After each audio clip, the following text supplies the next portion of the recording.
السلام عليكم ورحمة الله وبركاته أحبتي في الله متابعين قناة تفسير الأحلام مع رانيا.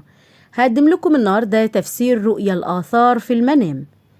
امتلاك الآثار: إذا رأيت أنك تمتلك قطعا أثرية فهذا يعني أنك تتحمل مسؤوليات كبيرة ولكنك جدير بها.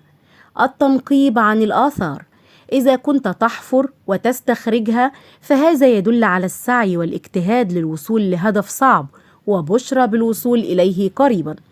سرقة الآثار: تحذير من وجود أشخاص مخادعين حولك أو تنبيه لك بمراجعة مصادر رزقك.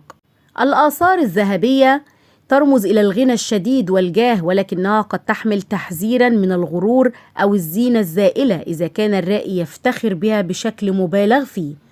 الآثار الحجرية أو التماثيل الضخمة تدل على القوة، الصمود والارتباط بالجذور، وقد تشير أيضا إلى طول العمر أو الصحة المستقرة، والله أعلم. المخططات أو البرديات الأثرية ترمز إلى العلم، المعرفة أو اكتشاف سر قديم يساعدك في حل مشكلة حالية. رؤية المحافظة على الآثار وتجديدها تعني أنك شخص يحافظ على الأمانة أو أنك تسعى لإحياء علاقات قديمة انقطعت.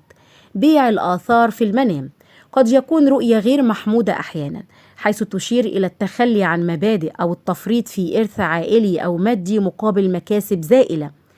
تحطم الآثار بين يديك قد تنذر بضياع فرصة ثمينة أو فقدان شخص كبير في العائلة يمثل البركة أو الحكمة. دخول معبد أو مقبرة أثرية: إذا كان شعورك بالراحة فهي دلالة على السكينة والوصول إلى أهداف سامية، أما إذا كان الشعور بالخوف فقد ترمز إلى مواجهة صعوبات من الماضي لم تحل بعد. العيش في بيت أثري تعكس تمسكك بالعادات والتقاليد وبشرى بقدوم خير وبركة لأهل هذا البيت. رؤية الآثار للشخص المهموم تلمع، تثير الإعجاب، تبشر بالفرج التاريخي، أي نهاية لمرحلة صعبة دامت طويلا وبداية عهد جديد من الاستقرار. لطالب العلم هي إشارة للتميز والنبوغ والوصول إلى مرتبة العلماء أو الباحثين المرموقين. الآثار قيمة قديمة تظهر الآن، والتنقيب يعني سعي وجهد شاق. الذهب في الآثار هو رزق وفير لكنه يحتاج لحذر. إلى هنا تنتهي حلقاتنا، ونلقاكم في تفسير جديد. فلا تنسوا دعمنا دائما بالإعجاب بالفيديو والاشتراك في القناة وتفعيل الجرس ليصلكم دائما كل ما هو جديد لنا. إلى اللقاء، والسلام عليكم ورحمة الله وبركاته.